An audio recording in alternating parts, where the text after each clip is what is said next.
Hey everyone, and welcome to Zonked Talk, a podcast about gaming, movies, and more. Now here's your hosts Jacob and Will. Oh, what's up, guys? Welcome to our second podcast that's actually in studio. Numero deuce. We're taking another shot at this because last week we had some technical difficulties with this. We lost a lot of data. Yeah, we lost about 20 minutes of audio. I have no clue what happened to it. So we're gonna give it another shot here. Round two. Well, how are you? Pretty good. It's been about a week since we haven't really had much interaction. You've been I'm assuming busy. Yeah, family stuff mostly. Just fun. Run around. Generally being a family guy. A dad. Yeah, mostly. Dad stuff. Trying to maintain being a parent and to have a social life and all that jazz at the same time is not easy. Yeah. Yeah. Well, today we have a lot to talk about. Oh yeah, we got like a made it official with an outline. Our first topic, we're going to talk about one of my favorite actors. We're going to talk about Matthew Lillard. Zoinks. He played in the live-action Scooby-Doo in 2002. He also played in Without a Paddle, the original Scream, and he played in the new Five Nights at Freddy movie that was just released. Oh yeah, I forgot about that. But anyways, Do you know anything about the Five Nights at Freddy's? I watched it. Did you know anything about it prior to that? Kind of, not a lot. Oh my god. The amount of lore to that is No, crazy. I knew there was. Holy yes, I crap. know. I know there's a lot behind it. I've never. I watched it and I was like, okay, I know I'm not going to get it because I worked at FYE at the mall and I know there's a lot of lore to it. So I was like, I'm just going to watch it and assume I'm not going to fully understand it and then look into it and then watch it again when I understand it. I never rewatched it because it took so much depth into the lore. I'm like, oh my god. I mean, I didn't think it was that hard to understand. Anyways, he also just because Scooby-Doo is also one of my favorites. He was the voice of Shaggy. He actually took it from another voice actor favorite of mine. He played Shaggy in 2002. That's the first time he played Shaggy, but he didn't actually officially take over the role of Shaggy. Spooky Island. Yes, that's the first one, but he didn't officially take over the voice of Shaggy until 2009. When it was handed down to him from Casey Kasem, which we touched base. I didn't know that. Realistically, the reason I talk about that is he's actually confirmed that he's going to be in another Scooby-Doo. He hasn't really confirmed what it is. He just says that it's going to allow kids to put them in like a Scooby-Doo world, in a Scooby-Doo adventure. But he was actually Shaggy all the way up until the 2020 movie, Scoob, Yeah, I know what the cover looks like, but I didn't watch it. It wasn't. You know what the last Scooby-Doo that I watched was? Tears. I'm not gonna lie, but it wasn't Matthew Lillard. My favorite, the latest one I watched was the Scooby-Doo Courage the Cowardly Dog crossover. I don't think I've read. So he's gonna be taking Shaggy back. That's awesome. Honestly, I'd be happy to see him come into Fortnite. That would be kind of cool. That would be cool. As much as they're ruining just himself, Fortnite. Yeah, I mean, it would be cool to see him as Shaggy. It'd be cool to see Scooby-Doo come to Fortnite. I've been saying that for years. The next topic, you are going to be happy about. I am actually happy They about this. are rebooting Kick-Ass, which was released in 2010. I love the original Kick-Ass. I actually, while doing research on it, I learned that it's actually based on an actual comic book that's a Marvel comic book wrote by Mark Miller and John Romita Jr. Fantastic artwork. Fantastic artwork. I read it. I'm going to have to look into the comic books. You know what it's about, but for the people who don't, it's basically about a teenager who wants to become a superhero, so he does everything he can to become a superhero, buys his own stuff. After the first Kick-Ass, they had it because Kick-Ass, the first one blew up, clearly. Yeah. The second Kick-Ass was not as big at all. But it did. The second one, I didn't really care for it as much. It was all right, but if I'm going to watch them, I watched the first one. Yeah, it wasn't as good. But it did spark enough discussion for Kick-Ass 3, which we clearly never got a Kick-Ass 3. Yeah. So in 2020, they announced that there would be reboots, but nothing about it. Come to, I think, 2024, because it was either the end of last year or the beginning of this year, the director actually had confirmed that one of 3 reboots that will be titled Fight School has already been filmed. I wonder if they did a comic of them first. And I didn't read any of the ones. They're tentatively gonna name the second one Vram. Could possibly change. I kind of hope it does change. Yeah, it's a weird name. And then there was no really timeline for these release dates. They're just like in the works. Yeah, they're going. They have the first one filmed, so I'm hoping that means like within the next year or two. I got a couple things to tell you about Kick-Ass 2 that you probably didn't know. Well, the last thing before you do that, they're not expecting any of the OG actors to come back. Oh. There's nobody for actors announced yet, but that hurts. Currently, well, at this time, we don't think any of the old actors are coming back. You know, Jim Carrey like protested his role in the second one. Yeah, you remember how Jim Carrey was? I can't remember what the name of his character was, but he was that military style guy. Yeah. Yeah, right after it came out, he said he didn't like the amount of violence in it or something like that, and he actually protested against the movie, against his role in the movie. That's weird. Yeah, you hear about that? These movies also, like, created a whole subgenre. I don't know if they created them, but they're part of a subgenre of movies where, like, people that are normal people decide they want to be superheroes. Yeah. There's a whole bunch of really good movies with that base. And if you're ever going to look those up, you always got to look up Mystery Men is one of my all-time favorite wannabe superhero movies. Just saying. And Super is hilarious. That was a good one, too. I may have seen Super. Well, so you'll be happy to hear, kind of, I guess, I have finally watched The Shining. Oh, yeah, because, what was the movie you watched last week? You watched Killer Klowns from Outer Space last time. And okay, I watched Shining. You watched Shining. I did watch Shining. What'd you think about it? That's a Stanley Kubrick classic. Okay, so it was Stephen King hated it. Yeah. I want to read the book. The movie was... I didn't think the movie was very good. The ending of the book is completely different. What I hoped had... I went into it thinking it was going to be a horror film. I mean, it's not... It is, but it isn't. It's not the type of horror. It's, in my opinion, more like Paranormal Activity. Yeah.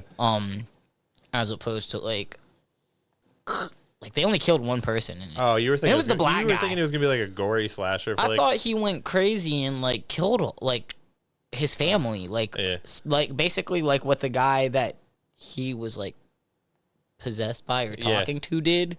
I thought that was what was gonna happen. Sarah's gonna have a lot to say about this one because she loves The Shining. Yes, what did you think about the lady that gets out of the bathtub?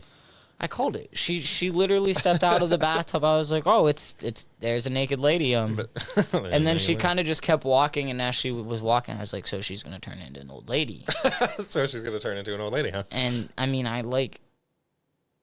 honestly, it's one of those that watching it, I was very disappointed for what I thought. It was no, that sucks. I was. Oh, that's sad. I always like The Shining, but it's one of those movies that I watch like once in a great while. Like, I think the last time I watched it, it was a really cool setting actually. Last time I watched it was in the middle of winter in Maine when we were like snowed in, so it was a pretty cool setting to watch it. Yeah, and then I was also disappointed that the only murder, because I mean Jack died in the end of the movie. He froze, but the only murder was the black guy.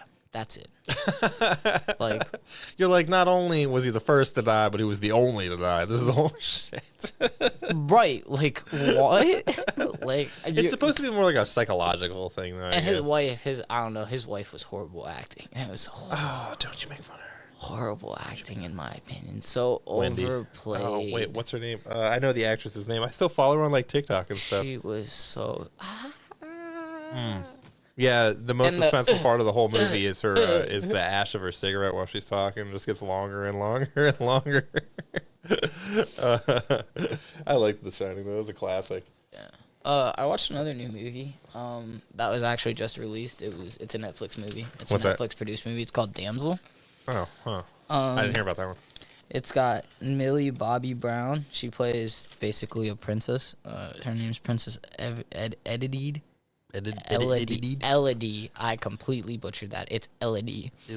She's also played in Stranger Things, Modern Family, NCIS, and The Chronicle of Narnia. I still find it funny that you printed this out and everything. I'm sorry. I'm sorry. I didn't want to. I've been I can't worried. tell if I feel super more official with it. I was gonna say, well, I mean, and on tonight's news, we have. I was looking up a bunch of stuff, and I just didn't want to forget anything, and I didn't know what you would know, so I figured I'd let you see. It's a young woman agrees to marry a prince, only discover it's all a trap. It's a trap. Yes, she's thrown into a cave with a fire-breathing dragon. Oh. I'm gonna try not to give any like spoilers, but there's gonna be some spoilers.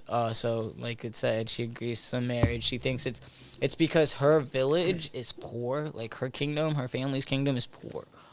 Well, this family is poverty rich. will get you to do crazy shit. What ends up happening is the father gives his daughter away, like you could never see her again. Well, come to find out, yeah, he was never gonna see her again because they married, cut her hand, and threw her into fucking cavern with the fucking dragon, because apparently when their ancestors came to the island, it was ran by a fucking dragon. Well, they did some fucked up shit, and now that dragon basically said, you have to sacrifice your daughters to me. I'm gonna fucking kill you all. Next topic.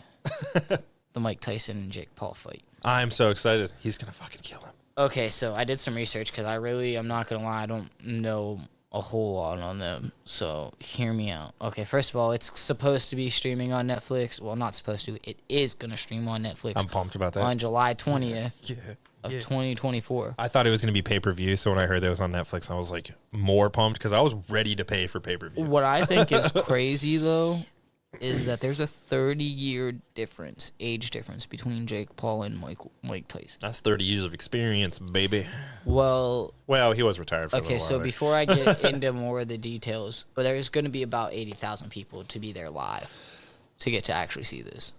I would love to go see this. I think Sarah's brother actually went and saw Jake Paul fight live once. I want to see him fight Mike Tyson because I want to see Mike Tyson knock his shit out. I think it's gonna be like Pulp Fiction, where he's just gonna lay his ass out. Basically, kills the guy in the ring. For anybody who doesn't know, because I actually didn't know, Mike Tyson actually retired in 2005. So he's been retired a while. He's been retired almost 20 years. I mean, he did fight. Okay, so when he retired with 50-6 with 44 knockouts.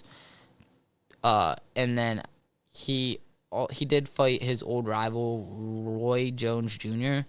in 2020, which I do remember that. But basically, Jake Paul right now, because I'm not necessarily the biggest fan of Jake Paul, so I did more research. I don't really care about Tyson. the Paul family in general. Jake Paul, he's been fighting for about 6 years, so since about 2018, and he's 9-1.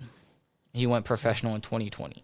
As far as Mike Tyson was 24-3 as an amateur. Damn. After 7 years. Mind you, he went professional in 1885 and started boxing at 12 in 1978. I'm going to hurt you so bad, Jake. So I don't know why you want to hit me. He started in 78. That's 7 years. He started at 12 years old, and within 7 years, he was a professional boxer and already 24-3. I hope he knocks Jake Paul into next year. Come on, Jake. I thought we were friends. I don't know why you want to hit me. I'm going to hit you so hard. I'm a wild animal. There's an animal inside me, and I'm going to let it out. So I have another one I started to watch. I didn't finish, though. I started to watch Shane Gillis on Netflix because he has a Netflix one. Nice. So, his comedy was one of those, like, it didn't, like, make me, like, what I watched so far, it didn't make me laugh out loud, but I was laughing inside because it was, like, he's not wrong.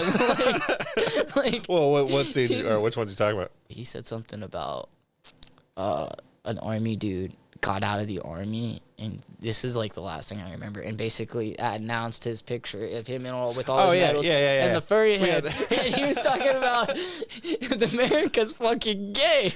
No, the funniest thing about that is being in the military. You don't realize how fucking weird the people in the military are. On top of that, like, you got dudes over there overseas when I was there with, like, I was gonna say waifus and if there anything watching crazy anime stuff. If there anything like what the kids in the ROTC program were like when I was in school, Yeah, and I mean this with all the love to you. They were fucking weirdos. Thanks for watching, and come back for the next episode of Zonked Talk, now coming out twice a week.